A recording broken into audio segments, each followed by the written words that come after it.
السلام علیکم ورحمۃ اللہ۔ بخاری کی 7147 نمبر حدیث ہے۔ ہمارے نبی علیہ السلام فرماتے ہیں کہ اگر تم کسی بات پر قسم کھا لو اور پھر اس کے سوا دوسری چیز میں بھلائی دیکھو تو وہ کرو جس میں بھلائی ہو اور اپنی قسم کا کفارہ ادا کرو۔ تو یہ ہمارے نبی علیہ السلام کی حدیث ہے کہ اگر کوئی بندہ قسم کھا لیتا کسی چیز پہ لیکن اس کو بعد میں پتہ چلتا ہے کہ کوئی اور کام کوئی اور چیز اس سے بہتر ہے تو وہ کرنا چاہتا ہے، کیونکہ ہے بھی وہ بہتر ہے جس کی اس نے قسم کھائی ہے، ایک کام کی اس نے قسم کھائی ہے کہ میں یہی کروں گا، لیکن اس سے ایک اور کام بہتر ہے تو اس کو چاہیے کہ وہ کام کر لے اور جو اس کی قسم ہے اس کا کفارہ ادا کرے، یعنی کہ اس قسم کا کفارہ بھی ادا کرنا ہے۔ یہ نہیں ہے کہ اس قسم کو ویسے ہی چھوڑ دینا ہے، کیونکہ ایک قسم تو اس نے کھا لی ہے تو وہ اس کو توڑ رہا ہے، بے شک اس وجہ سے توڑ رہا ہے کہ ایک اور اچھا کام کرنے کے لیے توڑ رہا ہے، لیکن پھر بھی کفارہ ادا کرنا ہوگا۔ تو اس سے ہمیں دو چیزیں سمجھ آتی ہیں، ایک تو یہ کہ ہمیں اچھا کام کرنا چاہیے، چاہے ہم نے کسی کام کے لیے قسم کھا بھی لی ہے پھر بھی جو اس سے بہتر کام ہے جو ہمیں نظر آ رہا ہے تو ہمیں وہی کرنا چاہیے اس قسم کو چھوڑ کے۔ لیکن دوسری چیز یہ ہے کہ ہمیں اس کا کفارہ پھر ادا کرنا چاہیے، قسم کا کفارہ لازمی ہے۔ اور اسی طرح نبی علیہ السلام کی ایک اور حدیث ہے، یہ بخاری کی 6718 نمبر حدیث ہے۔ نبی علیہ السلام فرماتے ہیں اللہ کی قسم اگر میں کسی بات پر قسم اٹھا لوں اور پھر اس کا غیر اس سے بہتر جانوں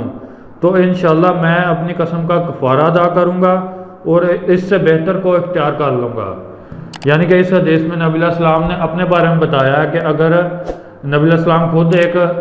چیز کے بارے میں قسم کھاتے ہیں اور اس کے بعد دیکھتے ہیں کہ کوئی اور چیز اس سے بہتر ہے تو نبی علیہ السلام نے کہا کہ میں انشاءاللہ اپنی قسم کا کفارہ ادا کروں گا اور جو اس سے بہتر چیز ہے وہ کام کروں گا، اس کام کو اختیار کروں گا۔ تو اس طرح سے نبی علیہ السلام نے اپنا طریقہ بھی بتا دیا کہ میں بھی یہی چیز کروں گا کہ جو بہتر ہے اور قسم کا کفارہ ادا کیا جائے گا، یعنی کہ جو بہتر کام ہے وہ تو کرنا ہی ہے، لیکن ایک چیز کلیئر ہو جاتی ہے کہ قسم کا کفارہ لازمی ادا کرنا پڑے گا۔ اگر کسی بندے کو قسمیں کھانے کا شوق ہے تو وہ یہ بھی ساتھ اس چیز کا بھی علم رکھے کہ اس کے لیے کفارہ بھی ہوتا ہے، کیونکہ جو بندہ زیادہ قسمیں کھاتا ہے، بات بات پہ قسم کھاتا ہے، وہ کبھی بھی اپنی ساری قسمیں پوری نہیں کر سکتا۔ اس کی عادت پڑی ہوئی ہے، وہ ہر بات پہ قسم کھا رہا ہے تو وہ کیسے پوری کرے گا، کیونکہ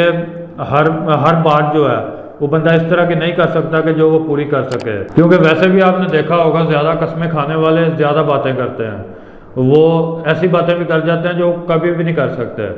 تو ان کو کفارہ ادا کرنا لازمی ہے۔ یہ چیز پہلے سے سمجھ لینی چاہیے کہ قسم کا کفارہ لازمی ہے،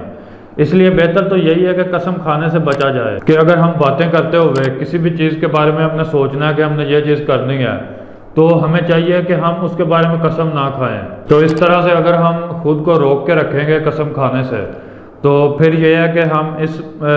ہمیں کفارہ نہیں ادا کرنا پڑے گا، ظاہر ہے قسم نہیں کھا رہے، ہم نے عادت ہی نہیں ڈالی۔ جو بندہ بات بات پہ قسم کھانے کی عادت ڈالتا ہے پھر اس سے کئی باتیں ایسی ہو جاتی ہیں جو وہ نہیں کر سکتا۔ تو یہ میں نے نبی علیہ السلام کی دو احادیث بیان کی ہیں جن سے پتہ چلتا ہے کہ قسم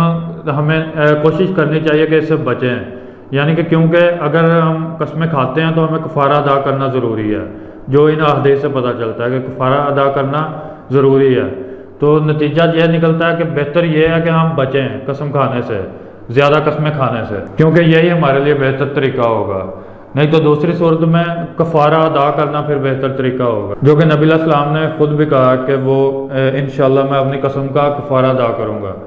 تو اس طرح سے وہ ادا کرنا ضروری ہو جاتا ہے۔ تو یہ تھی آج کی ویڈیو، انشاءاللہ نیکسٹ ویڈیو کے ساتھ ملیں گے۔ السلام علیکم ورحمۃ اللہ۔